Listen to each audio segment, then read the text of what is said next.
మత్తయి 25:1-13 వచనాలు. బుద్ధిగల కన్యకలు, బుద్ధిలేని కన్యకలు పరలోక రాజ్యం తమ దివిటీలను పట్టుకొని పెళ్లి కుమారుని ఎదుర్కొంటకు బయలుదేరిన 10 మంది కన్యకలు పోలినది.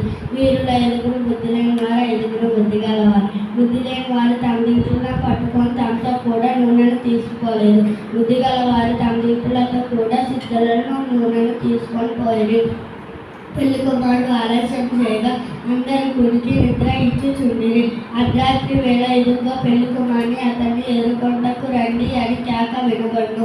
అప్పుడు ఆ కన్యకలు లేచి తమ దివిటీలను చక్కపరిచిరి గాని బుద్ధి లేని వారు మా దివిటీలు ఆరిపోచున్నది కనుక మీ నూనెలో కొంచెం మాకిమని అడగగా అందుకు బుద్ధి గలవారు, మాకును మీకును ఇది చాలనేమో, మీరు అమ్మవారి వద్దకు పోయి కొనుక్కోమని చెప్పగా వారు కొనుక్కోచుండగా పెళ్లి కుమారుడు వచ్చి అప్పుడు సిద్ధపడిన వారందరినీ అతనితో కూడా పెళ్లి విందుకు లోపలికి తీసుకుపోయేది.